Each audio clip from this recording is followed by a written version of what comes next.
Paz, pessoas, boa noite, como vocês estão? Eu vou bem, graças a Deus, e tô hoje aí numa empreitada tentando colocar os vídeos em dia, né? Nós no grupo lá do WhatsApp estamos em dia, né? Nós estamos, se eu não me engano, acho que no vídeo 97 já, e eu tô gravando 96 para vocês ainda, mas essa semana para mim é bem corrida, né? É semana de Páscoa, então por conta da loja tem bastante pedidos. Eu sei que nem todos estão acompanhando os vídeos, né? Então, por isso, quem acompanha me cobra.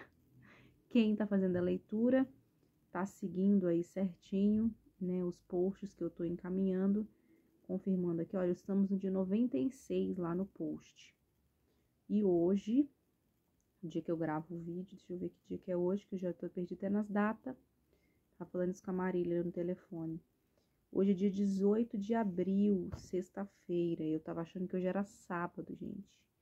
É feriado, pessoal em casa, chuvinha. Então dá aquela preguiça, né?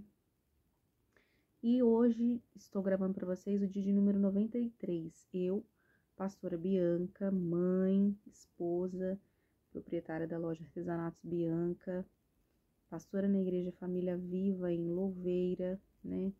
Todas nós temos vários afazeres e eu não sou diferente disso, né? Então, a gente tenta conciliar todas as nossas rotinas aí do dia a dia. Creio que você também. E hoje, dentro dessa minha rotina, é gravar aí para vocês os vídeos para a gente cumprir o nosso desafio de leitura bíblica. Hoje, dia de número 93, o nosso desafio de leitura bíblica. Estamos no livro de Juízes, capítulo de número 19, hoje do dia 93, Juízes capítulo 19, do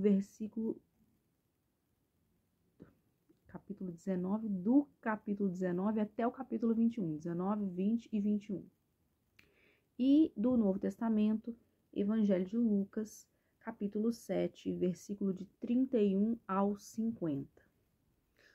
Hoje, com o Juízes 19, a gente tem uma história para lá de intrigante, para lá de complicada aí, que levanta diversas questões morais, sociais, violência, para você ter uma ideia de como que a falta de liderança realmente ali afetou Israel, como que aquilo ali chama a nossa atenção para a justiça, para retidão, para fundamentos, enfim, como que uma sociedade sem valores morais, se deixar aí a reveria seguir, o que acontece com ela, né? São diversos temas que a gente vai abordar complexos hoje a respeito de justiça, decadência moral, enfim, verdade, o que é certo, o que é errado, para os homens e para as mulheres, como que também as mulheres naquela época eram vistas de maneira inferiorizadas. Isso também é uma questão complicada, né? Mas são situações da época, mas vamos trazer aí também comentários para a nossa atualidade. Antes de qualquer coisa, né, vamos orar para a gente começar. Amém? Deus, nós queremos te agradecer, meu Pai, por esse feriado, sexta-feira, nós estamos em casa. Agradecer pelas vidas, Deus, da nossa família, pelos nossos irmãos em Cristo, por essa pessoa que alcançamos hoje com o nosso vídeo, que ela possa ter um entendimento do Evangelho, que ela possa compreender o que o Senhor tem para cada um de nós e para cada um de nós e para você que nos assiste aí, para abrir a sua mente, esteja disposto aí a receber o que o Senhor tem para falar com você. É o que nós oramos e pedimos em nome de Jesus. Amém. Amém. Glória a Deus. Então, abra a sua Bíblia aí no livro de Juízes, capítulo de número 19. Então, o livro de Juízes vai falar a respeito aí de um levita, a sua concubina, e esse que era um gileadita, né? A cidade, gileadita não, Gibeá, cidade de Gibeá. Vamos seguir aí, só para você entender. Naqueles dias em que não havia rei em Israel, instaurado o caos, né? Houve um homem levita, que servia na casa de Deus, que peregrinando nos longes das regiões montanhosas de Efraim, tomou para si uma concubina de Belém de Judá. Então, para começar, aí a gente já tem uma questão aí para a gente levantar. Concubina. Qual é a diferença aí entre uma concubina e uma esposa? A Bíblia ela relata que alguns homens possuíam concubinas e esposas. Então, a esposa ela tinha um status mais elevado, né? Ela tinha direitos, ela tinha proteções legais, garantidos aí pela lei, né? Ela realmente era uma pessoa casada com um vínculo legal. As pessoas reconheciam essa relação do marido e a esposa. E ela tinha ela é prestigiada com patrimônio, né? Ela possuiria algo após a morte do marido e os seus herdeiros também possuiriam algo. Já a concubina, ela era uma esposa secundária, né? Mas com menos direitos. Logo, ela não era não casada, não tinha esse vínculo legal. Os filhos eles eram incluídos na genealogia, junto com os da esposa. Mas como assim uma esposa secundária, com menos direito, não casada, sem vínculos legais? Então é o quê? Uma amante? O que é isso? Então a Bíblia ela tem algumas dimensões aí sociais, teológicas, um pouco complicado para o nosso entendimento também, porque aqui no Ocidente, né, os maridos têm uma esposa só, então já é complicado, tudo é interpretado como uma traição para nós, né? Mas naquela época e na atualidade, no Oriente Médio, os maridos ainda têm mais de uma esposa, desde que ele tenha condições para manter aí essas duas esposas. Isso é liberado pela lei lá, né? Aí já é a lei lá, as esposas lá, enfim. Mas as concubinas, então, eram mulheres que viviam com homens, mas não tinham esse status de esposa. Podia ser o quê, então? Podia ser uma escrava. Podia ter sido aí uma moça hebreia, que pode ter sido vendida pelo seu pai para pagar dívidas, né? Ou uma escrava por si só comprada, o que para eles, com o passar do tempo, a escrava não é o que a gente tem por escravo. Acredita, para nós a gente tem a referência de escravidão, quando a gente vê lá os escravos, o que o Brasil fez com o povo africano, e não é isso. Naquela época as pessoas elas pagavam dívidas através de serviços prestados, ou então elas eram compradas mesmo para viver nas famílias, mas elas tinham todo um respeito. Então, elas eram tratadas como membros da família. E, às vezes, acontecia de ter um respeito tão mútuo, de eles se apaixonarem aí e virarem aí marido e mulher com essas aspas aí em cima, né? Era uma concubina, porque ela não era uma esposa. Ela, de repente, apareceu na família e o marido se afeiçoou dela a ponto de tê-la para si por esposa, né? Uma moça estrangeira também capturada na guerra poderia se tornar uma concubina. Então, como eu falei, elas eram ou escravas ou servas da esposa livre. Também acontecia, às vezes, da esposa ter para si uma serva, como a gente vê lá, né, Agar, que era serva de Sara, e a própria Sara entrega Agar para Abrão, para que ele tenha relações com ela e ia ter Ismael, né, que é o segundo filho aí, o primeiro filho de Abrão, depois veio Isaac. Enfim, você entendendo esse contexto, dá para você ter uma ideia aí que essa era uma esposa barra escrava, essa concubina. Ela tinha os direitos, não tinha os direitos, mas estava com esse marido, tinha relações com esse marido. Ela poderia ter filhos ou não com esse marido. Enfim, complexo para a nossa atualidade, mas é o que eu expliquei para você. Então, o que fala no verso 2? Porém, ela, aborrecendo-se dele, o deixou, tornou para a casa de seu pai em Belém. Então, aconteceu algo aí que essa esposa, ela resolve voltar para a casa de seu pai e lá esteve uns dias de uns 4 meses. Lá ela ficou 4 meses reclusa. E aí a passagem vai dizer no verso 3 que o seu marido, tendo consigo seu servo e 2 jumentos, levantou-se e foi após ela, para falar-lhe ao coração, a fim de tornar a trazê-la.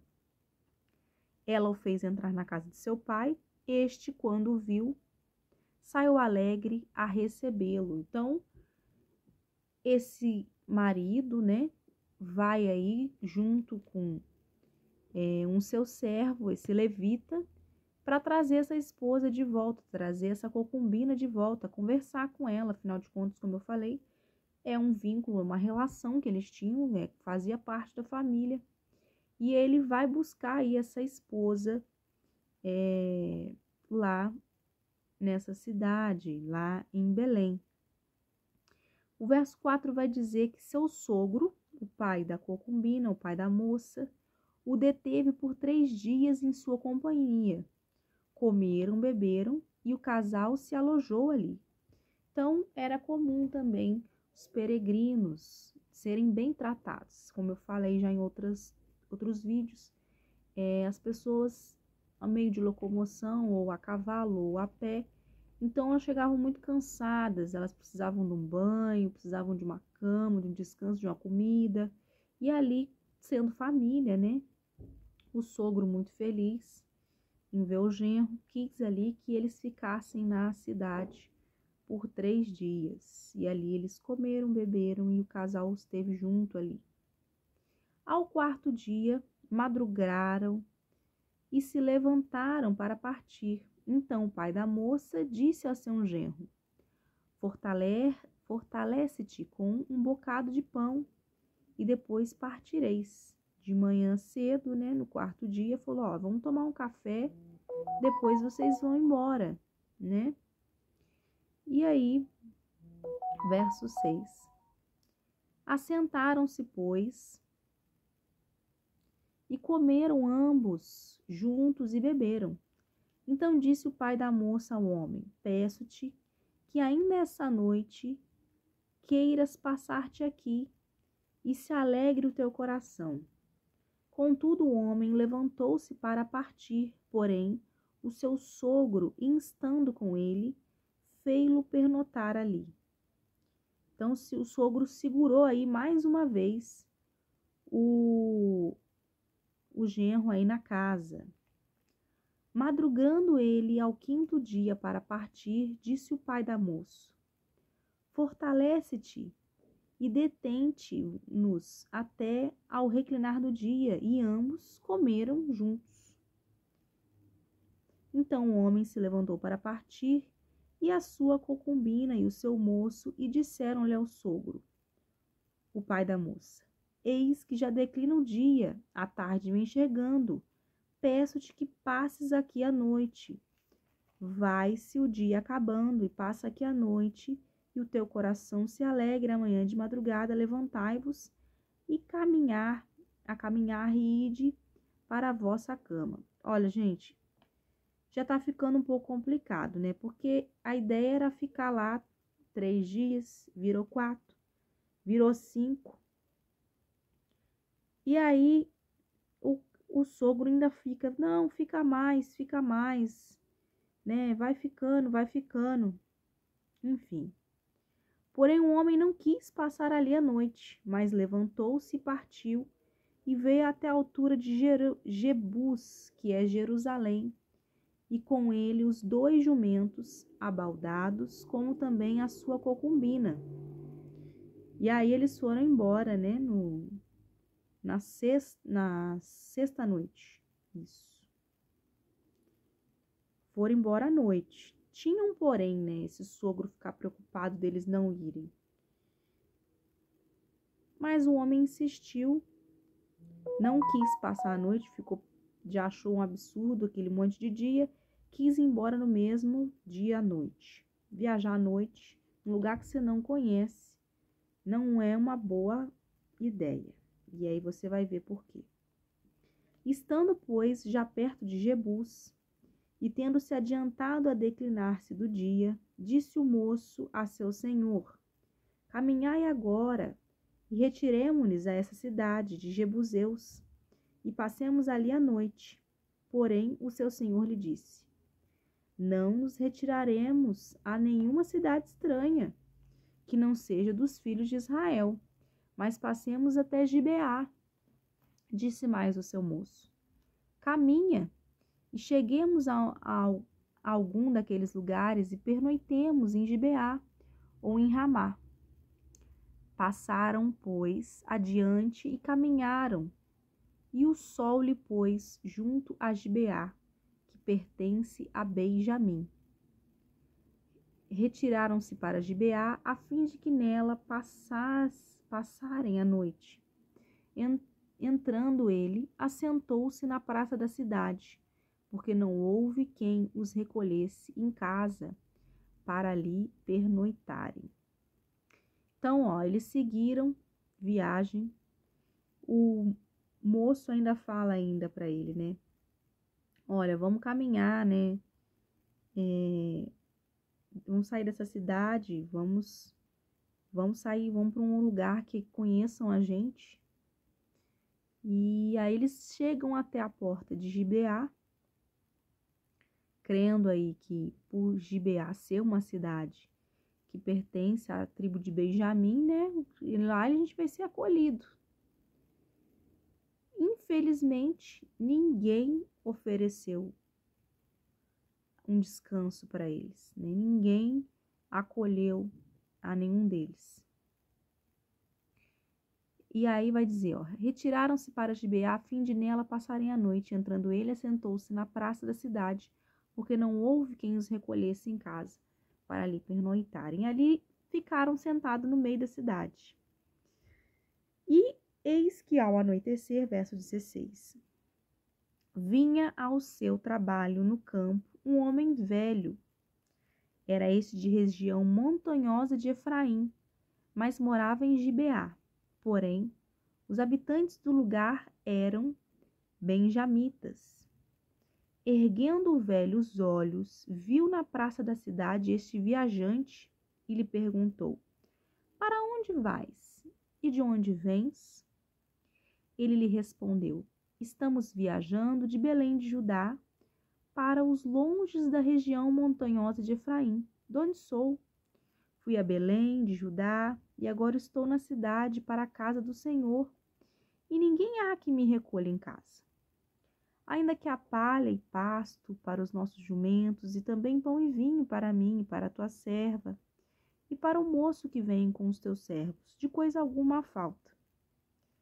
Então disse o velho: Paz seja contigo, tudo quanto te vier e faltar, fica a meu cargo, tão somente não passes a noite na praça. Então, ele estava ali na praça, passou um velho, o velho falou: Olha, não é bom que você fique aí na praça. Ele ainda tentou falar: Não, aí a gente tentou achar um lugar, a gente não conseguiu, não tá aí nada faltando pra gente não, se for o caso a gente vai ficar por aqui mesmo.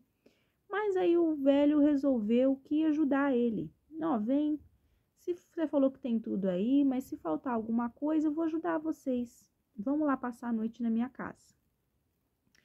Até aí tudo bem. Verso 21. Levou para casa, deu pasto aos jumentos, e tendo eles lavado os pés, comeram e beberam. Como eu falei, as pessoas eram muito hospitaleiras, né? Ofereciam aí, como eles andavam muito, lavar os pés, né? O banho não era aquele banho, então não tinha um banho, era um banho de paninho, né? mas ofereceram água limpa, comida e bebida naquela noite. Verso de número 22 vai dizer assim: enquanto eles se alegravam ali, comendo, bebendo, eis que os homens daquela cidade, os filhos de Belial, cercaram a casa, batendo a porta, e falaram ao velho senhor da casa, dizendo: traze para fora o homem que entrou em tua casa, para que abusemos dele. É isso mesmo que você está vendo.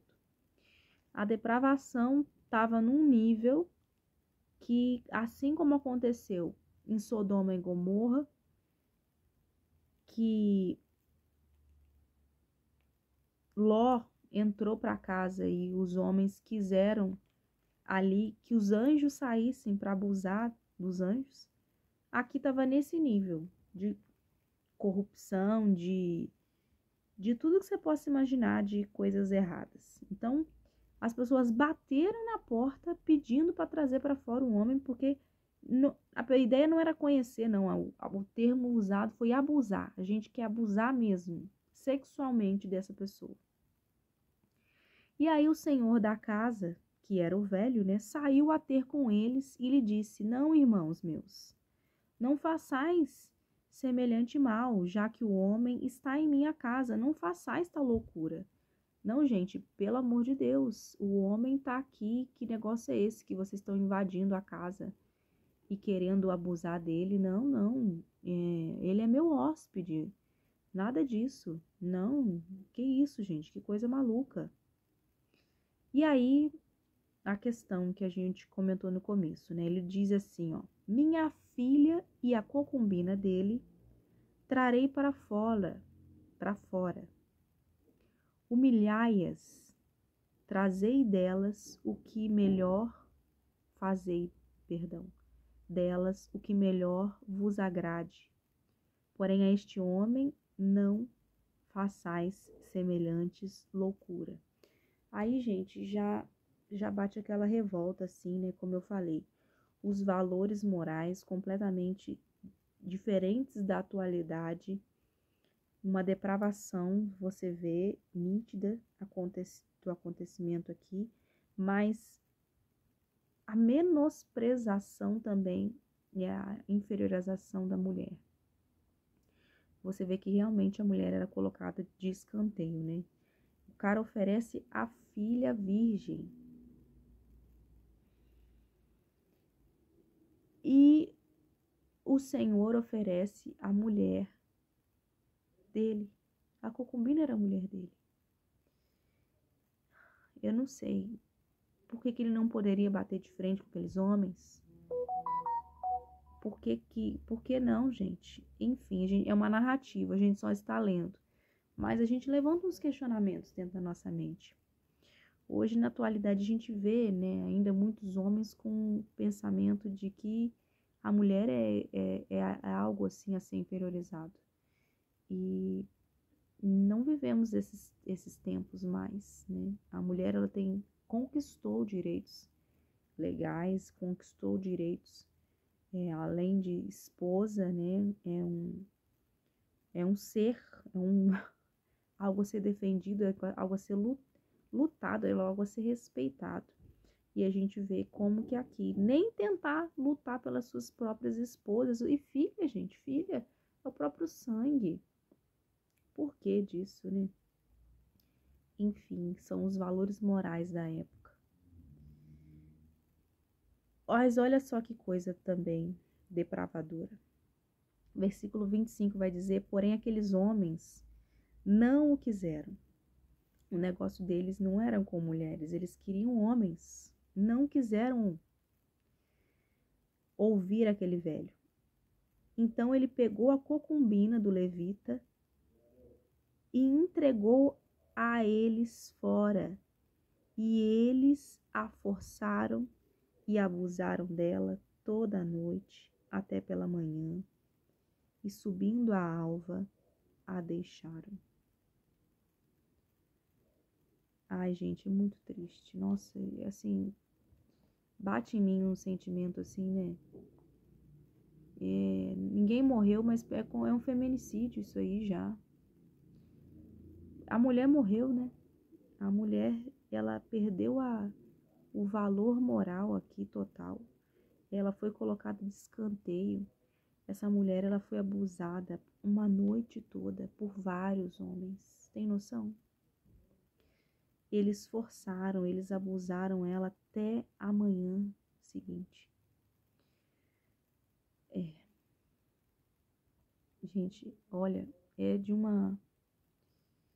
eu nem sei o que aconteceu.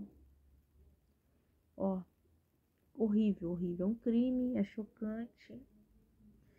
É a violência, é uma falta de senso, é só Deus. O 26 vai dizer assim, ó.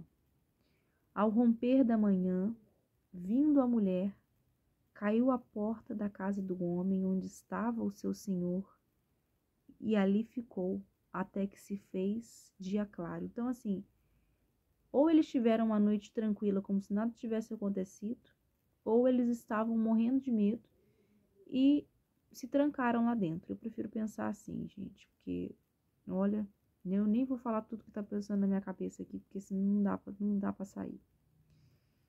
Mas é um sentimento, assim, de revolta. Essa multidão depravadora aí, complicada, uma tragédia aí, enfim.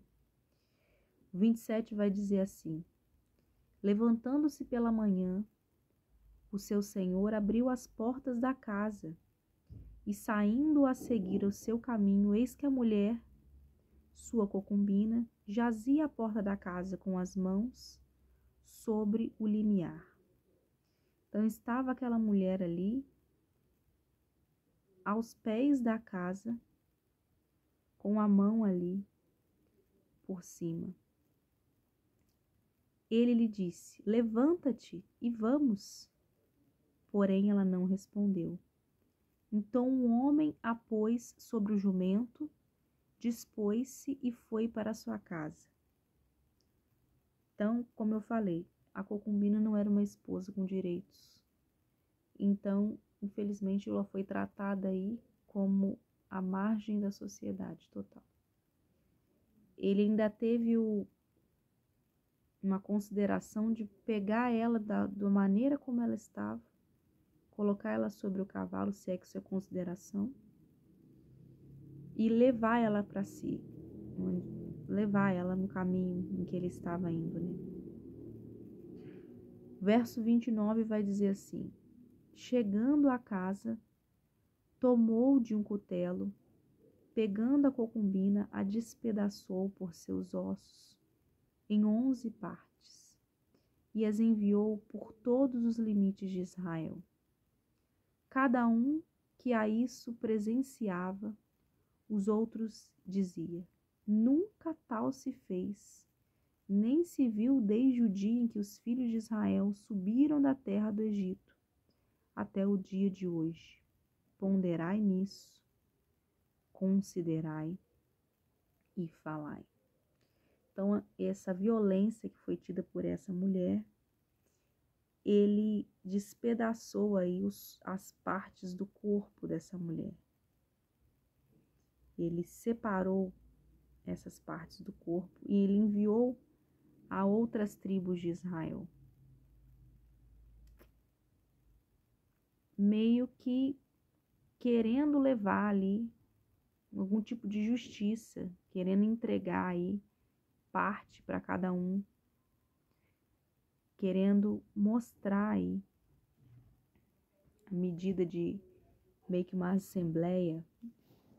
Então, ó, já começa o erro lá atrás, só para você entender.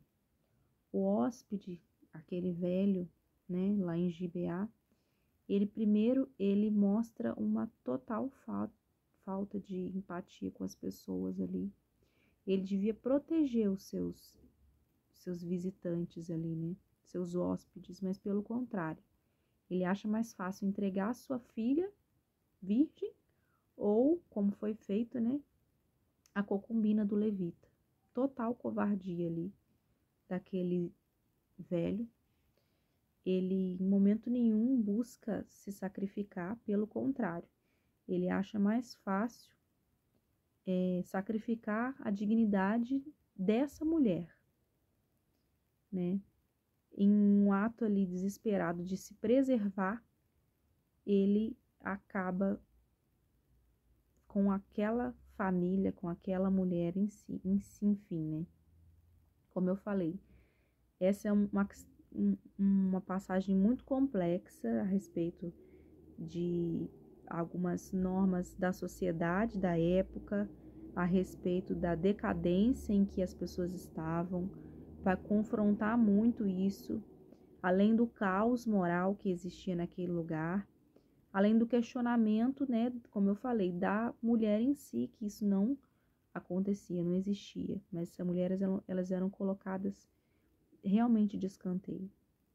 Mas esse anfitrião, né, e esse levita, que nenhum dos dois procurou defender a sua família, pelo contrário, achou mais fácil entregar ali essa mulher. E aí, quando o levita, ele toma a iniciativa de que ele vai partir essa mulher aí em vários pedaços, é no intuito de ele cobrar de Israel um posicionamento. Por quê? Porque, como eu falei, o texto já começa dizendo que Israel não tinha rei. Então, a moralidade não existia. Quem ia cobrar os Beliaus, né? O pessoal de Belial lá que veio para cima deles. Eles estavam num território de Benjamim. Então, ali, eles tinham que receber alguma... cadê a palavra? Eles tinham que receber alguma justiça de Israel. Israel deveria verificar ali o que aconteceu e tomar um posicionamento, tanto de segurança quanto de mudança, de busca de ordem, porque ali eles sofreram um ato de violência, né? Mais que isso, aquela mulher sofreu um ato de abuso, né? Que resultou aí na sua morte, né? A brutalidade desse crime é algo difícil de se entender. É uma concubina, é uma mulher, ela é vulnerável, né? Ela estava buscando abrigo e ela vem se tornar vítima de um ato cruel aí inimaginável. Então, como eu falei, é uma falta de empatia, de humanidade com essa mulher, né? Essas pessoas que moravam em Gibeá também mostram descaso total. E, como eu falei, né? O fim não justifica os meios, né? Aquele levita, ele também participou dessa violência, né? Então, o levita, depois que ele descobriu essa tragédia, ele permitiu, né? Essa é a palavra correta. Mas, enfim, ele reage de uma maneira completamente ali, sei lá, angustiante, indignante. Ele toma um posicionamento diferente, né? Totalmente diferente. Ele toma a decisão de levar esse corpo dessa concubina de volta para casa, que aquela mulher já estava morta quando ele botou em cima do cavalo. Então ele vai cortar essa mulher em 12 pedaços e ele vai enviar essas partes desse corpo para as 12 tribos de Israel. Um ato aí de denunciar um crime que foi feito, crime hediondo, cometido ali naquela cidade de Gibeá, para provocar mesmo e chamar a atenção das pessoas, das outras tribos, contar a história do que aconteceu com ele e exigir uma resposta das tribos de Israel. E aí, ele vai confrontar aí cada um destes. O verso 30 vai dizer que cada um que isso presenciava, os outros dizia, nunca tal se fez, nem se viu desde os dias dos filhos de Israel. Então, tudo aquilo ali foi comentado durante tempos, né? Diante das tribos de Israel. Aquela situação horrível que havia acontecido.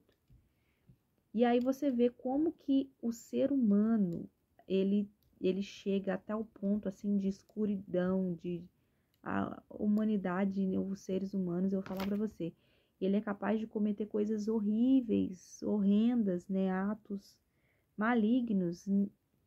E às vezes não é porque está sobre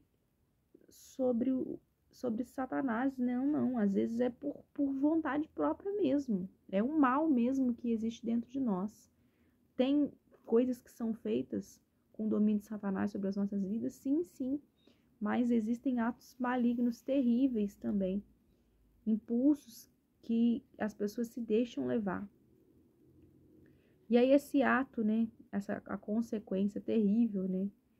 Com essa falta de liderança, com essa ausência de estrutura moral ali naquela sociedade, leva esse levita aí a mandar esses corpos, esses pedaços desses corpos, com um apelo desesperado de justiça. Eu quero justiça. O que vocês vão fazer? Eu quero mobilizar vocês para vocês fazerem algo. Vocês vão enfrentar esse mal que aconteceu comigo lá em Gibeá. Eu quero ordem. Ele vai denunciar, né, o que aconteceu com ele, de maneira indigna, exagerada, mas ele vai buscar aí uma responsabilidade diante desse crime horrível aí que aconteceu, né? Um estilo de responsabilidade. Se é para botar um título nesse 19, é o horrível crime, eu colocaria.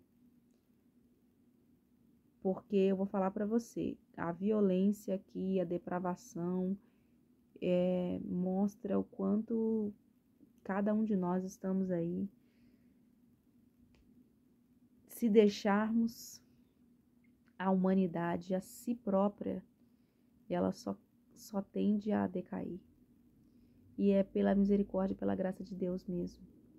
E os valores que nós temos hoje, que ainda nós nos mantemos em sanidade. Porque aqui eu vou falar para você, é o mal, é falta de empatia, é tudo junto. Enfim, à medida que a gente for alcançando aí, a gente vai ver o desenrolar aí dessa vingança aí que o israelita vai conseguir ter depois desse terrível acontecimento aí. Vai conseguir levantar uma assembleia aí para poder vingar essa esposa dele, né? Essa esposa. Vamos então, capítulo de número 20, vai dizer assim, ó. Saíram todos os filhos, o título diz, israelitas vingam ultraje a levita. Saíram todos os filhos de Israel. A congregação se ajuntou perante o Senhor em Mispa, como se fora um só homem, desde Dan até Berseba, como também a terra de Gileade. Os príncipes de todo o povo, todas as tribos de Israel, se apresentaram na congregação do povo de Deus. Havia 400.000 homens de pé que puxavam a espada. Eita, tinha homem, hein? Tinha gente ali, hein? Ouviram os filhos de Benjamim que os filhos de Israel haviam subido a Mispa. Disseram os filhos de Israel: contai-nos como sucedeu esta maldade. Respondeu o homem levita, marido da mulher que fora morta, e disse: cheguei com a minha concubina a Gibeá, cidade de Benjamim, para passar a noite. Os cidadãos de Gibeá se levantaram contra mim e à noite cercaram a casa em que eu estava. Intentaram matar-me e violaram a minha concubina de maneira que morreu. Então eles podiam violar ela de maneira que não morresse? Ai, gente, eu vou falar pra você. Ai, bate uma indignação que eu vou te falar. Primeiro que não era para ele ter entregue essa mulher. Enfim, entregou. E os caras mataram ela. Aí a preocupação era que a mulher morreu. Aí, enfim, eu falei, são os valores da época. A preocupação era porque a mulher tinha que ter sido entregue viva. Violada, mas viva. Enfim. Então peguei a minha concubina e a fiz em pedaços. E os enviei por toda a terra da herança de Israel, porquanto fizeram vergonha e loucura em Israel.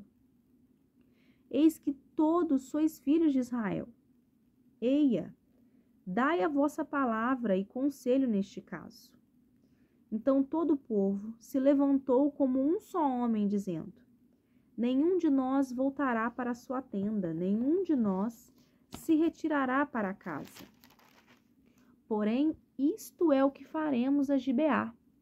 Subiremos contra ela por sorte. Tomaremos 10 homens dos 100 de todas as tribos de Israel, e 100 de 1000, e 1000 de 10, para providenciarem mantimento para o povo, a fim de que este, vindo a Gibeá de Benjamim, faça a ela conforme toda a loucura que tem feito em Israel. Assim se ajuntaram contra essa cidade todos os homens de Israel, unidos como um só homem. Então eles resolveram que eles iam guerrear contra Gibeá. Todos os homens aí das tribos de Israel se reuniram. O levita contou aí o crime. Eles resolvem que eles vão buscar a justiça. E eis que há uma convocação de batalha contra Gibeá, contra a cidade. O problema era a cidade? Não era, era aqueles homens. O certo era identificar os homens, né, e punir os homens que fizeram aquilo. Mas o senso de justiça da época também é um pouco complexo e complicado. Bora lá, né? As tribos de Israel enviaram homens por toda a tribo de Benjamim para lhe dizerem: que maldade é essa que se fez entre vós? Dai-nos agora os homens, filhos de Belial. Ah, agora sim, ó. Os filhos de Belial que estão em Gibeá, para que matemos e tiremos de Israel o mal. Porém, Benjamim não quis ouvir a voz de seus irmãos, os filhos de Israel. Então, ó, realmente, foi dada a oportunidade para que os filhos de Benjamim entregassem os filhos de Belial que ali estavam. Porém, eles não deram ouvidos aos filhos de Israel. Antes, os filhos de Benjamim se ajuntaram vindos da cidade de Gibeá, que saírem a pelejar contra os filhos de Israel. E contaram-se naquele dia os filhos de Benjamim vindos da cidade, eram 26.000 homens que puxaram a espada. Afora os moradores de Gibeá, de que se contaram 700 homens escolhidos. Entre todo este povo havia 700 homens escolhidos, canhotos, aos quais atiravam com a funda uma pedra no cabelo e não erravam. Então eles eram bons, né? Eles eram bons no que estavam fazendo. Eles eram canhotos, a palavra diz, né? 700 homens canhotos, que sabiam atirar funda e acertavam até um fio de cabelo. Então, eles realmente eram craque na funda aí. Contaram-se dos homens de Israel, afora os de Benjamim, 400.000 homens que puxaram da espada, e todos eles homens de guerra. Levantaram-se os israelitas, subiram a Betel, consultaram a Deus, dizendo: quem deste nós subirá primeiro a pelejar contra Benjamim? Respondeu o Senhor: Judá subirá primeiro. Mais velho. Levantaram-se, pois, os filhos de Israel pela manhã e acamparam-se contra Gibeá, né? Separaram ali, acamparam a proximidade ali do lugar, né? A batalha eis que estava pronta para acontecer contra aí a tribo de Benjamim, já que eles não quiseram entregar os filhos de Belial, a justiça seria feita e eles estavam ali para lutar contra. E a palavra vai dizer que 20, saíram os homens de Israel a peleja contra Benjamim e junto a Gibeá se ordenaram contra ele. Então os filhos de Benjamim saíram de Gibeá e derribaram por terra naquele dia 22.000 homens de Israel. Porém se animou o povo dos homens de Israel e tornaram a ordenar-se para a peleja no lugar onde no primeiro dia o tinham feito. Antes subiram os filhos de Israel e choraram perante o Senhor até a tarde. Consultaram a Deus, dizendo: tornaremos a pelejar contra os filhos de Benjamim, nosso irmão? Respondeu o Senhor: subi contra ele. Então, na primeira tentativa aqui, lembra que eles tinham os canhotos lá, os caras bons de guerra, de batalha, os filhos de Benjamim. E a tribo de Judá vai aí lutar com os filhos de Benjamim. E nessa primeira batalha aí, os filhos de Benjamim, eles matam naquele dia 22.000 homens da tribo de Israel. Então, eis que a primeira batalha aí, Judá perdeu, mas eles consultam mais uma vez a Deus e Deus fala que eles teriam que continuar a peleja. Tornem a peleja contra os filhos de Benjamim, nosso irmão. Sobe contra eles, verso 23. Insiste na batalha. Então tá, né? Se o Senhor tá mandando, quem somos nós? Vamos insistir. No 24 vai dizer, chegaram-se, pois, os filhos de Israel contra os filhos de Benjamim no dia seguinte. Também os de Benjamim, no dia seguinte, saíram de Gibeá ao encontro a eles e derribaram ainda por terra mais 18.000 homens, todos do que puxavam da espada. Então todos os filhos de Israel, todo o povo, subiram e vieram a Betel e choraram. Estiveram ali perante os filhos do Senhor e jejuaram aquele dia até a tarde, e perante o Senhor ofereceram holocaustos e ofertas pacíficas. E os filhos de Israel perguntaram ao Senhor, porquanto a arca aliança de Deus estava ali naqueles dias. Finéias, filhos de Eliezer, filhos de Arão, ministravam perante ela naqueles dias, dizendo: tornaremos a saírem da peleja contra os filhos de Benjamim, nosso irmão, ou desistiremos? Respondeu o Senhor: subi, que amanhã eu os entregarei em vossas mãos. Então, mais uma vez, na segunda batalha, todos os de Benjamim no dia saíram de Beal contra eles. E aí mataram 18.000 homens, né? E o Senhor fala: continua, insiste, eu vou entregar eles nas tuas mãos. Tá bom, Senhor. Nós vamos insistir na guerra, então. Então, Israel pôs emboscadas em redor de Gibeá. Então, agora a gente vai fazer traçar uma estratégia, né? Não tá dando para bater de frente assim, não tá funcionando, que os caras são bons de espada. Vamos aí buscar a derrotar Benjamim de fato. Então, Israel pôs emboscada ao redor de Gibeá, e ao terceiro dia subiram os filhos de Israel contra os filhos de Benjamim, e se ordenaram a peleja contra Gibeá, como das outras vezes. Então os filhos de Benjamim saíram ao encontro ao povo e deixaram-se atrair para longe da cidade. Começaram a ferir alguns do povo e mataram, como das outras vezes, uns 30 dos homens de Israel. Deve falar uns 30.000 quando fala 30, né? Das quais uma sobe para Betel, a outra para Gibeá do campo. Então os filhos de Benjamim disseram: vão derrotados diante de nós como dantes. Porém, os filhos de Israel disseram: fujamos e atraiamo-los da cidade para as estradas. Era para tirar eles da área em que eles estavam acostumados. Vamos trazer ele para um lugar que eles não conhecem. Todos os homens de Israel se levantaram do seu lugar e se ordenaram para a peleja em Baal-Tamar. E a emboscada de Israel saiu do seu lugar para as vizinhanças de Gebá. 10.000 homens escolhidos de todo Israel vieram contra Gibeá. E a peleja se tornou renhida, porém eles não imaginavam que a calamidade lhes tocaria.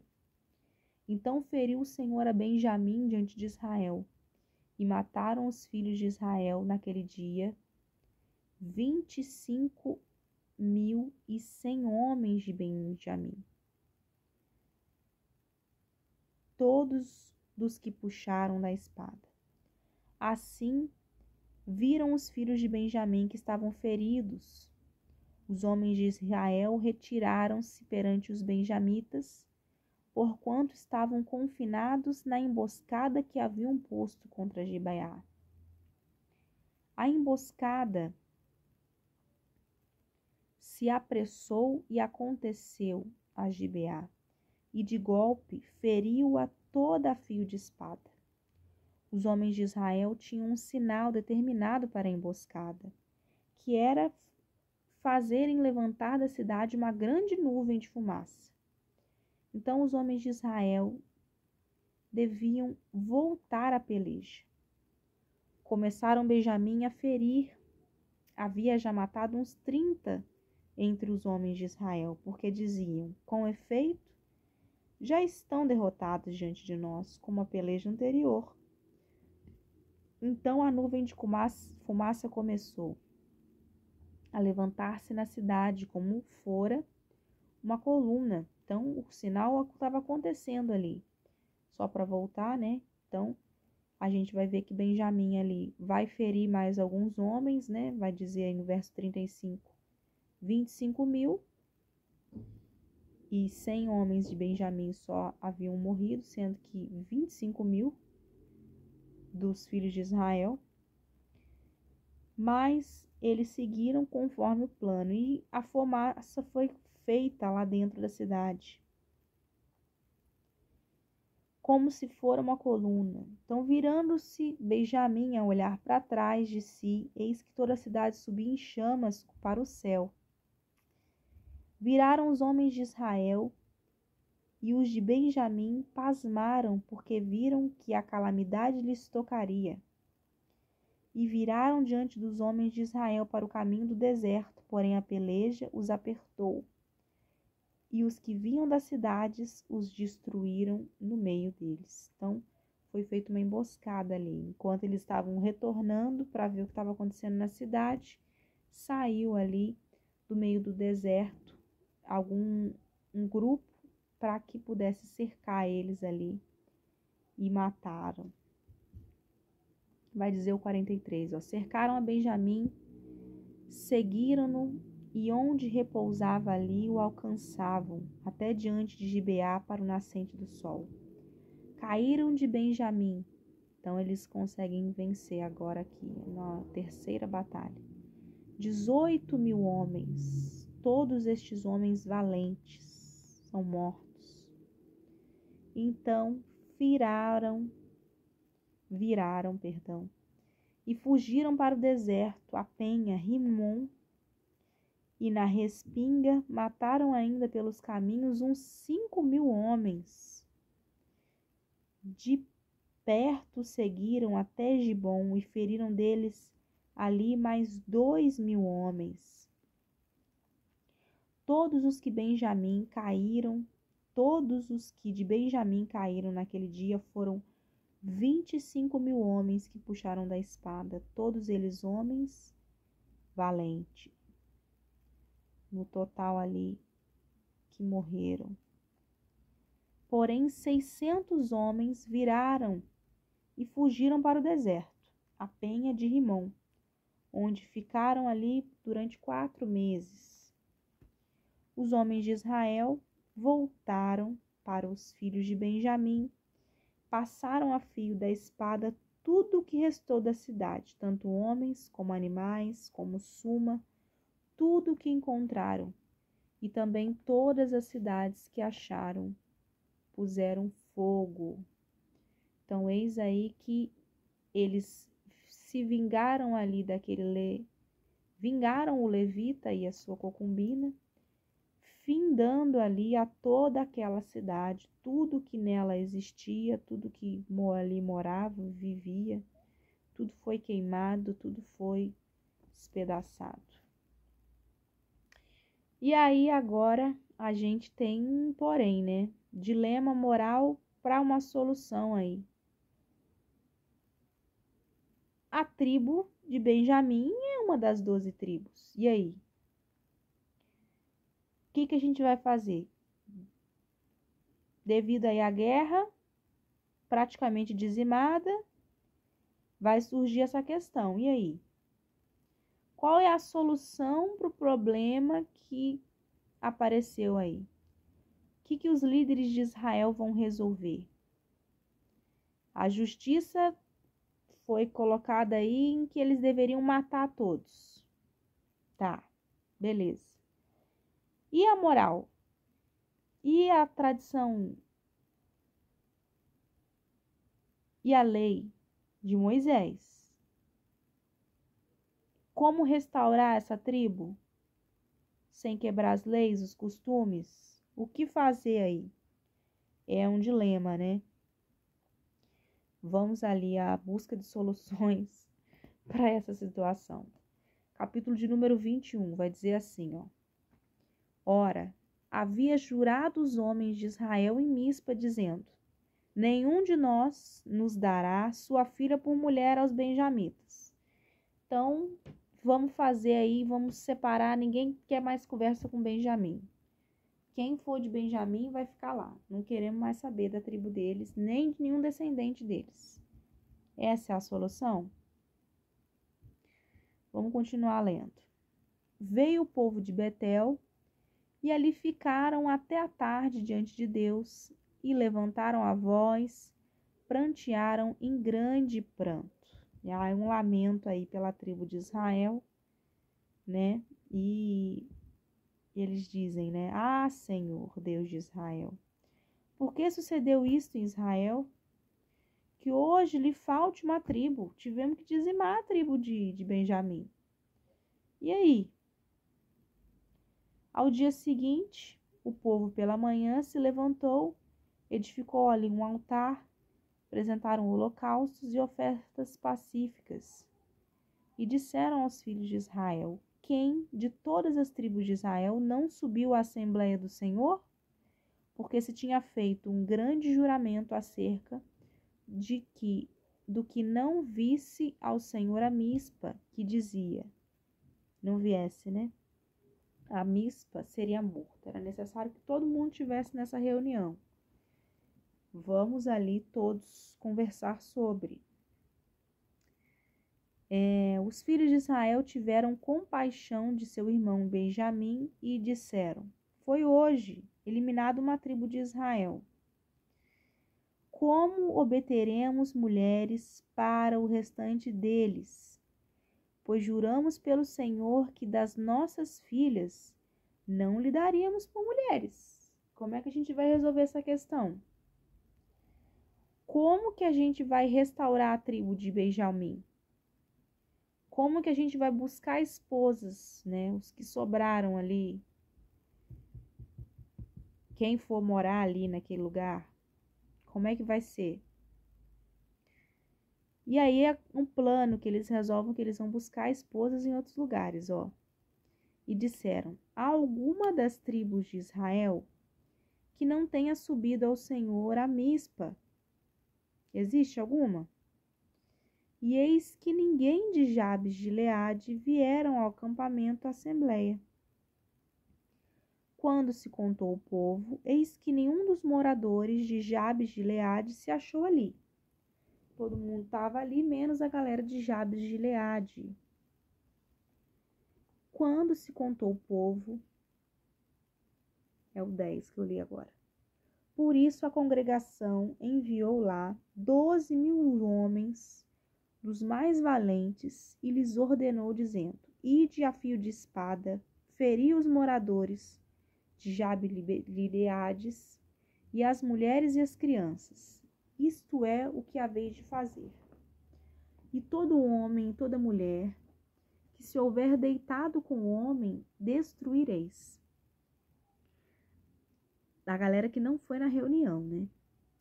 Acharam entre os moradores de Jabe-Gileades 400 moças virgens que não se deitaram com o homem e a trouxeram ao acampamento a Siló, que está na terra de Canaã. Toda a congregação, pois, enviou mensageiros aos filhos de Benjamim que estavam na penha Rimom, que lhes proclamaram a paz. Então, tinha uma galera aí que não estava envolvida nesse caso aí complicado. Não era da região em que houve a guerra, nem em que aconteceu o ocorrido aí com a concubina. E eles também naquela época tinham um jeito estranho de resolver as coisas, né? Eis que a cidade que não estava lá na assembleia, não tinha muito conversa não. Vamos com espada contra eles. Por isso que eu falo assim, tem hora que a gente tem que agradecer muito a Deus pela nossa civilização atual. Ao mesmo tempo não, né? Tem hora que falta um pouco de tapa nos filhos, nas pessoas, que às vezes a civilização demais, as pessoas ficam muito cômodas, acomodadas. E acho que tudo vai dar certo, que elas não têm que se esforçar para fazer o que é correto, porque já está garantido por lei. Tem hora que você tem que se esforçar assim, tem que temer. Tem que temer o que pode vir, a espada contra a sua vida. Que na época de Israel era assim. Não fez certo, a espada vem sobre você. E assim aconteceu com o pessoal lá da cidade de Jabes, Gileade, não estava na reunião de Mispa, então desceu aí todo Israel ali contra eles, matou ali todos os homens e mulheres. Agora eu pergunto para você, a Bíblia vai dizer aí que eles trouxeram 400 moças virgens, no verso 12. Qual era a identificação de que as moças eram virgens? No tempo atual, a gente sabe que é o véu. Eu creio que seja isso também no tempo da antiguidade. A gente não tem uma menção na Bíblia sobre isso, mas eu procurando, estudando sobre, né, a mulher que... Mas não virgem, né? Eu não sei. Eu sei, estudando o costume deles, que quando a mulher ela tem aí a primeira menstruação, ela é convidada aí a começar a usar o véu. Mas o que identificaria essa mulher?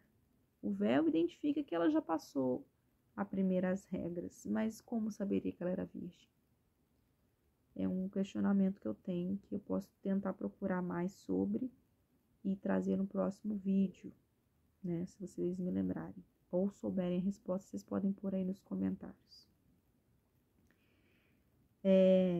Mas vai dizer que essas mulheres elas foram trazidas aí para esses homens que não estavam envolvidos nessa guerra, nem nessa confusão aí com o levita e a sua concubina, e deram aí por mulheres. Verso 14. Nesse mesmo tempo voltaram os benjamitas e lhe deram por mulheres as que foram conservadas com vida das de Jabes de Gileades. Porém, estas ainda não lhe bastaram. Tinha muitos homens, aquelas mulheres eram poucas. E aí? Verso 15 vai dizer, então o povo teve compaixão dos Benjamim, porquanto o Senhor tinha feito brecha nas tribos de Israel. Disseram os anciãos da congregação, como obteremos mulheres para os restantes? Ainda, pois, foram exterminadas as mulheres dos benjamitas. Ai, Deus, eu vou falar para você. solução aí inesperada para eles, né? Vamos ver. Disseram mais: a herança dos que ficaram do resto não na deve perder Benjamim, visto que nenhuma tribo de Israel deve ser destruída. Porém, nós não lhes poderemos dar mulheres das nossas filhas, porque os filhos de Israel juraram dizendo: maldito o que der sua mulher aos benjamitas. Então disseram: eis que de ano em ano a solenidade do Senhor em Siló, que se celebra para o norte de Betel, ao lado da nascente do sol pelo caminho alto, que sobe de Betel a Siquém para o sul de Lebona, ordenaram os filhos de Benjamim, dizendo: ide, emboscai-vos nas vinhas, e olhai, e eis aí, saindo as filhas de Siló a dançar em rodas, saí vós das vinhas, e arrebatai dentre elas cada um sua mulher, e ide-vos à terra de Benjamim. Quando seus pais ou seus irmãos vierem queixar-se a vós, nós lhe diremos: por amor de nós, tende compaixão deles, pois na guerra contra Jabes de Gileade não obtivemos mulheres para cada um deles, e também não lhes dentes, pois neste caso ficaríeis culpados.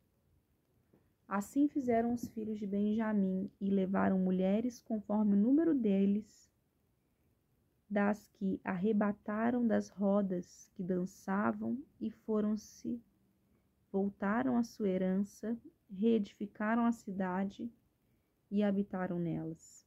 Então os filhos de Israel também partiram dali, cada um para a sua tribo, para a sua família, para a sua herança. Naqueles dias não havia rei em Israel, cada um fazia o que achava mais reto. Deu para perceber, né? Eu vou te falar uma coisa, eu termino esse capítulo aqui meio que revoltada, meio que indignada. Eu vou falar para você, gente, eu vou te falar uma coisa. Eles resolvem que eles vão exterminar a tribo de Benjamim, matar todo mundo. Depois eles descobrem que sobrou uma galera viva lá, que não estava envolvida no escândalo lá e não tinha mulheres suficientes. Então eis que eles tomam para si uma outra cidade, matam uma outra pessoa. Ai, gente, ai, Deus me ajuda a entender isso, que eu vou eu questionar tanto na glória isso. Tal da Guerra Santa aí, tem hora que acontece por conta dessas coisas. E aí, eis que não tendo mulheres suficientes, eles resolvem que eles vão tomar para si as mulheres que estiverem ali dançando nas vinhas. Elas serão tomadas para si. Essa nota final aí do comportamento do povo de Israel, né, em circunstâncias da época, é aceitável. Põe aspas, parênteses, colchetes. Eu vou falar para você. É uma solução um pouco complicada, um pouco complexa. Eis que as filhas de Siló vão ser tomadas por esposas aí no final das contas, né? Mas, certo, a palavra, elas são capturadas. E quando os familiares forem buscar uma satisfação, eles simplesmente vão dizer que eles tomaram para si esposas, porque eles não tinham onde encontrar esposas. De repente a esposa está dando em árvore, assim, se sacatando a laço a esposa. Era o que acontecia na época, gente. Eu simplesmente estou lendo a Bíblia para vocês. É complicado.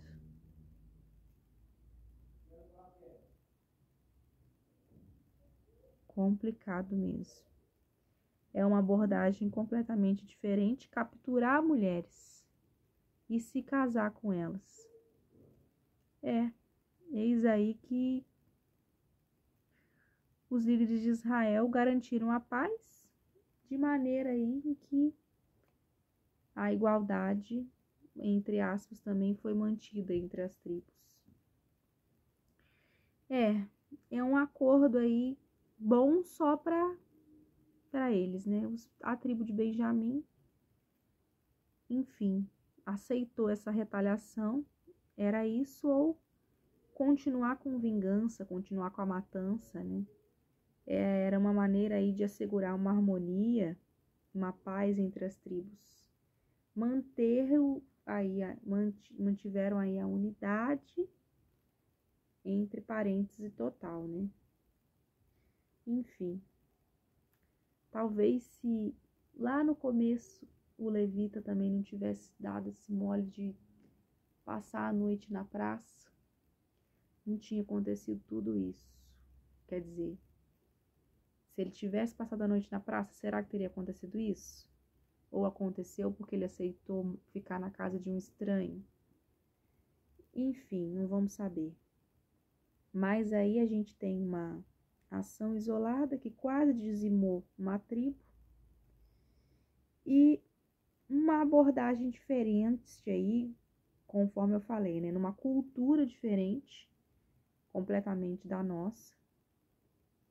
Por isso a gente também não compreende, não aceita muitas coisas, mas mostra aí como que a humanidade busca soluções criativas a dilemas complexos, né? Para eles o importante aí foi manter a paz e a justiça diante dessa situação desafiadora, finalizando aí mostrando que não havia reis, nem justiça, nem para mim, nem paz, nem nada. Nem sei se o que Deus pensava desse pessoal aí nesse período. Mas é o que a gente vê, né? Juízes, o período de Juízes, terminando o livro de Juízes, né? Que realmente a gente tem um período em que eles estão caminhando porque é correto, decaindo porque é errado, caminhando porque é correto, decaindo porque é errado. E a gente tem um versículo que a gente fala muito nos tempos atuais, que quando o povo é mau, Deus permite maus governantes.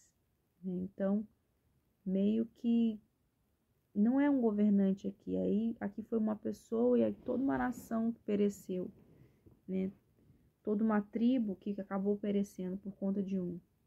Mas por quê? Porque eles não tinham alguém que os representasse. É importante a gente ter bons representantes para que, de repente, num conjunto aí não venha se tomar decisões erradas. Né? E do Novo Testamento, a gente vai seguir com Lucas, capítulo 7. Vamos finalizar aí o capítulo 7, vamos do 31 até o 50. Nós que da outra vez, né, nós já vimos aí Jesus curando aí o servo do centurião, curando o filho da viúva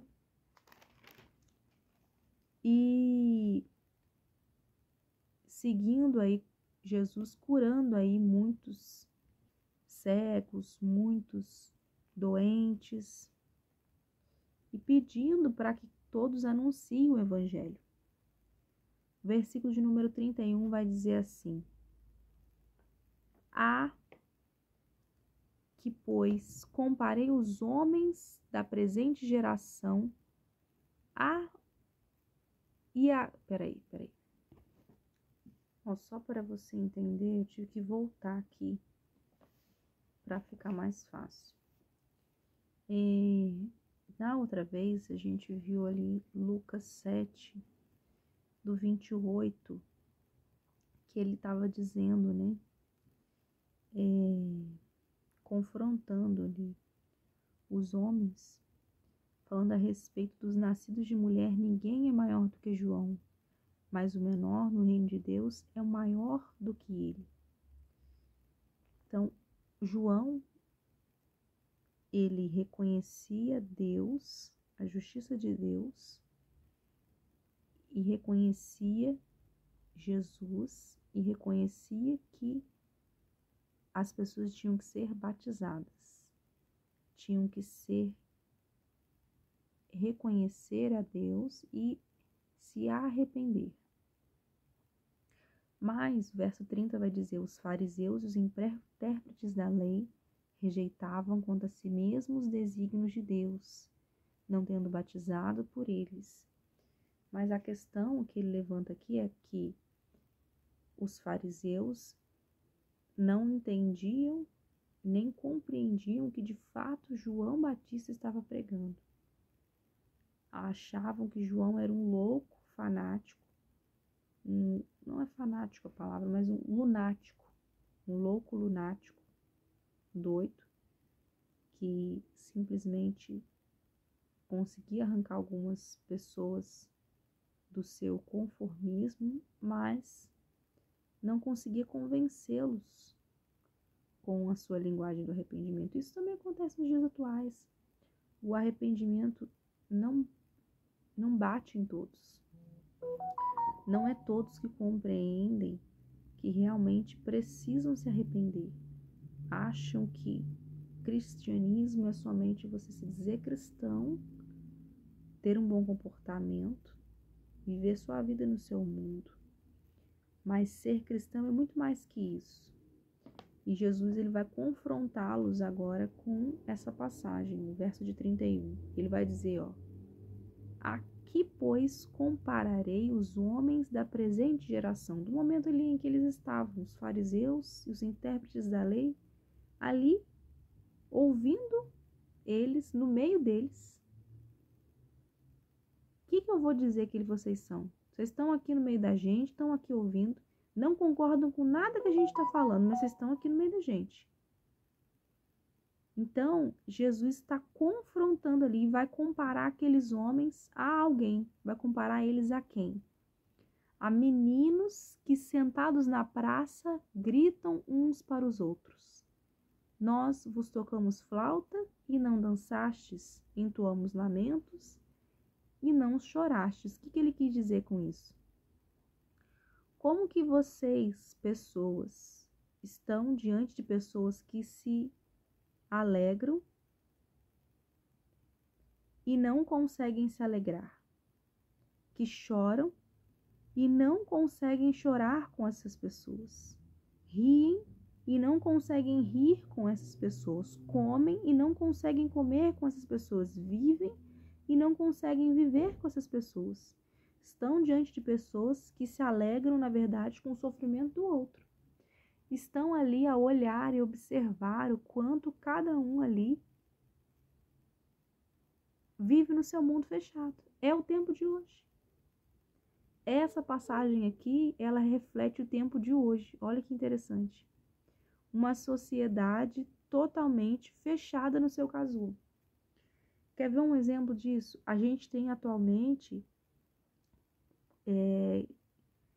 coisas horríveis que acontecem às vezes na estrada. Acidentes. E antes as pessoas paravam para socorrer. Hoje as pessoas diminuem a velocidade para gravar um vídeo. Mas ninguém para estender uma mão. Elas tiram uma foto e postam, fulano lá, trocando pneu bobão lá, esqueceu de arrumar um step. Lá tá chamando mas ninguém para socorrer. Então, cada um só pensa nos seus próprios interesses e ninguém mais quer saber dos outros. Cada um quer viver para si mesmo. Cada um quer viver a sua própria vida. O bem, a confiança, a justiça, a comunhão, o amor, o respeito pelas pessoas, isso aí sumiu, desapareceu. Não sei onde foi parar. E independente de homens e mulheres, porque a gente bateu muito nessa questão das mulheres ali no livro de Juízes, mas independente ali, nenhum deles realmente quer se converter, quer mudar de fato.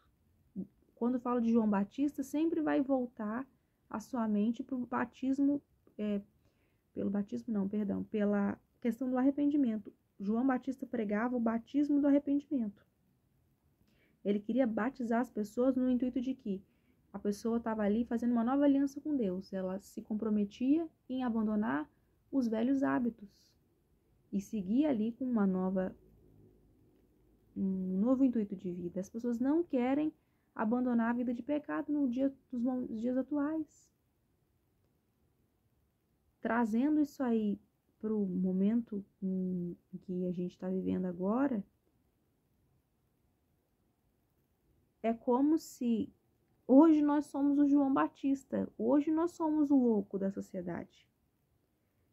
Hoje nós somos esses aí, considerados fanáticos, vivendo aí muitos, né? Uma vida simples, humilde, às vezes você buscando ajudar, auxiliar alguém. Claro que também temos nossos momentos de viver coisas boas, né? Mas quem tem aí esse olhar para com o outro é tido como louco. Ah, eu não vou parar um dia da minha vida não para ajudar outra pessoa. Para quê? Praticar. É o que as pessoas pensam aí no mundo atual. Para que eu vou fazer ação social? Para que eu vou ajudar alguém aí desfavorecido? Para quê? Deixa eu viver minha vida. A Bíblia, ela vai dizer, né, que Jesus, ele veio para os humildes, ele tinha uma vida simples, ele vivia na solidariedade do pobre, do excluído, doente, do abandonado. Ele veio para os pecadores, para os publicanos. Eles veio para aqueles que não eram. É isso que Jesus queria. O batismo deles, o batismo de João Batista era para isso, para esses. E Jesus também seguia com esse mesmo intuito. Então, Jesus, ele nos tempos de hoje, ele ainda vem para nós com a mesma palavra: converta-se, volte-se, tenha compaixão dos demais. Nós estamos aqui tocando flauta, vocês não estão dançando. Estamos aqui nos alegrando, vocês estão olhando para a gente com cara de pasmem. Estamos aqui chorando e vocês não estão chorando. É aquele primeiro texto que eu falei, né? As pessoas estão entre nós, mas estão vendo a gente feliz e não estão se alegrando com a gente. Elas estão vendo a gente triste e não estão... Simplesmente cada um quer viver a sua vida e que ninguém se tome a dor do outro ou a felicidade do outro. Eu quero viver a minha dor, a minha felicidade. O termo que eu costumo usar, né? Somos cristãos obesos. A gente só quer receber. E a gente não quer distribuir nada com ninguém. O verso 33 vai dizer: pois veio João Batista não comendo pão, nem bebendo vinho, e dizeis: tem demônio? Veio o Filho do Homem comendo e bebendo, e dizeis: eis aí um glutão e bebedor de vinho, um amigo de publicano e pecadores? Mas a sabedoria é justificada por todos os seus filhos. Porque mais do que falar palavras, né? A árvore é medida pelos seus filhos. E quem dá muitos frutos realmente são aqueles que entenderam e compreenderam o Evangelho. A palavra no 33, falou que João estava aí pregando o Evangelho, vocês estavam e bebendo, vocês estavam falando que ele não era o cara de Deus, ele tinha demônio. Agora estou eu aqui fazendo milagres, Jesus falando, né? Fazendo milagres. E vocês estão falando que eu sou um glutão, que eu sou um bebedor, que eu estou pregando entre os publicanos. E aí? Quem vai me justificar vai ser os meus frutos. E o evangelho hoje só cresce, só aumenta, só alcança mais vidas. Mas e aí? Você tem se tornado um publicano? Você tem se tornado um fariseu? Ou você realmente tem mudado sua vida através desse evangelho? Olha como um texto pequeno dá uma pregação, hein? Eita Deus, eu vou ter que começar a montar uns esboços. Depois eu saio daqui do vídeo e não lembrar nada. Então, Mude geração atual. Mude você. Não se deixe corromper por esse mundo. Seja aí um João Batista, seja aí um filho do homem. Vivam o evangelho puro e genuíno. Amém? Eu não li nem a metade, ó. A gente vai até os 50. Daqui a pouco vai dar 2 horas de vídeo. Uma pecadora unge os pés de Jesus. Convidou um dos fariseus para que fosse jantar com eles. Jesus, entrando na casa do fariseu, tomou logo lugar à mesa. E eis que uma mulher da cidade, pecadora, sabendo que ele estava à mesa da casa do fariseu, levou um vaso de alabastro com unguento. E, estando por detrás dos seus pés, chorando, regava-os com suas lágrimas, os enxugava com os próprios cabelos, beijava-lhe os pés e ungia com unguento. Linda essa passagem, né? Mulher pecadora. Ao ver isto, o fariseu que a convidara Jesus, disse consigo mesmo: se este fora profeta, bem saberia quem e qual é a mulher que lhe tocou, porque é pecadora. Volta aí a questão que eu acabei de falar aí no versículo para trás. Oh, Deus! E aí vai o mestre. Dirigiu-se Jesus ao fariseu e lhe disse: Simão, uma coisa tenho a dizer-te. Ele respondeu: dize-me.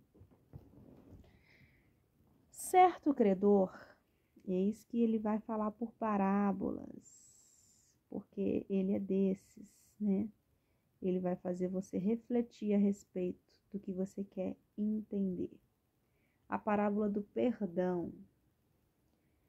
Certo credor tinha 2 devedores. Um lhe devia 500 denários, o outro 50. Não tendo nenhum dos 2 com que pagar, perdoou-lhes a ambos. Qual deles, portanto, o amará mais? Respondeu-lhe Simão: suponho que aquele é quem mais perdoou. Replicou-lhe: julgaste bem. E voltando-se para a mulher, disse a Simão: vês essa mulher? Entrei em tua casa, não me deste água para os pés, esta, porém, regou os meus pés com lágrimas, os enxugou com seus cabelos. Não me deste um ósculo, um beijo. Ela, entretanto, desde que entrei, não cessa de me beijar os pés. Não me ungiste a cabeça com óleo, mas esta, com bálsamo, ungiu meus pés. Por isso te digo, perdoados lhe são os seus pecados. Muitos são, porque ela muito amou.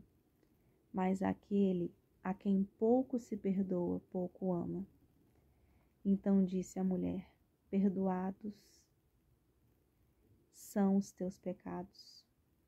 Os que estavam com ela à mesa começaram a dizer entre si: quem é este que até perdoa pecados? Mas Jesus disse à mulher: a tua fé te salvou. Vai em paz. Eis que ele liberta essa mulher, ele perdoa essa mulher. Eles ficaram atônitos ali, eles não compreenderam o que estava acontecendo, né? Mas aí é verdade. Quanto mais é perdoado, mais você se propõe a fazer algo. Perdão é algo transformador. Quando você libera perdão, você realmente vê a graça de Deus na sua vida. E Jesus aí demonstra que o perdão, ele é concedido com base e com méritos próprios. É nós que buscamos perdão.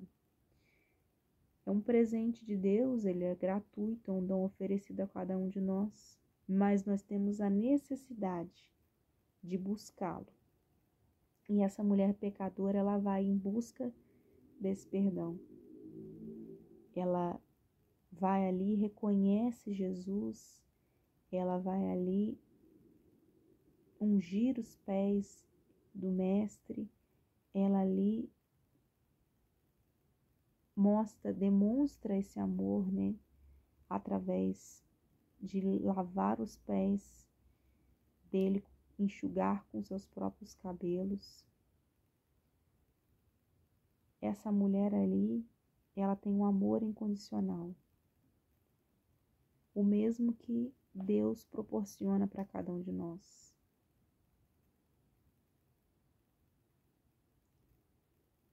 Quem muito perdoa, muito ama.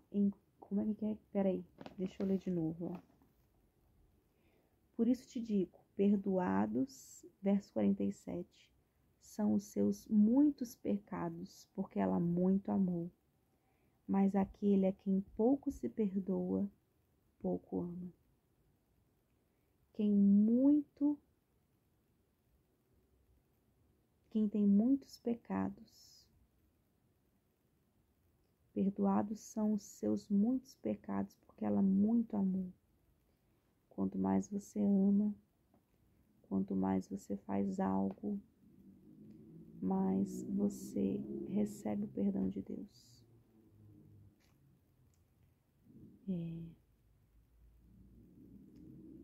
Ela demonstrou esse amor e ele perdoou. Ela sim era muito pecadora. O próprio mestre diz, as próprias pessoas ali acusam ela disso. Mas ela não teve vergonha disso, nem da condição em que ela se encontrava, nem de demonstrar amor. Não tenha vergonha dele. A palavra fala lá em Apocalipse que haverá um momento em que ele identificará os que são dele. E muitos vão pregar em seu nome, falar palavras em seu nome, mas quando chegar o momento, ele vai dizer, aparta-te de mim, pois eu não te conheço. Não tenha vergonha do Evangelho, não tenha vergonha do que você fez. Simplesmente faça, se é por amor, se é correto, se é íntegro. Se não vai ferir ninguém, não vai passar por cima de ninguém, faça. Não tenha vergonha. Nem do Evangelho, nem da demonstração do amor que você tem pelas pessoas e por Deus. Simplesmente faça. Mesmo que pareça loucura, mesmo que as pessoas questionem, demonstre. É isso que Ele quer de nós. Amém? E é isso. Quase 2 horas. Finalizamos aí o dia 93. Eu quero agradecer a você que esteve até aqui e pedir que você esteja pensando aí sobre essas questões, revendo aí como você tem tratado as mulheres à sua volta. Uma guerra foi iniciada aí por um descuido, na verdade, de um homem.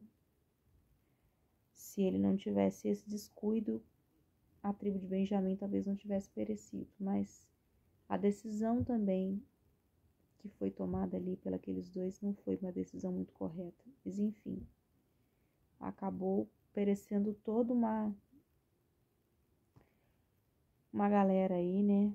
Eles resolveram do jeito deles, mas pense aí a respeito de como você tem tratado as mulheres à sua volta. Você é homem? Pense aí, valorize. E a nós aí, com Lucas, nós tiramos para nós aí que nós devemos realmente não nos fechar nos nossos casulos, ficar encapsulados aí nas nossas vidinhas, mas viver também com a vida do outro. Amar, perdoar, demonstrar amor. É isso. Amém? Fico por aí, fico por aqui e você fica por aí, nos acompanhando. Até a próxima. Tchau, tchau.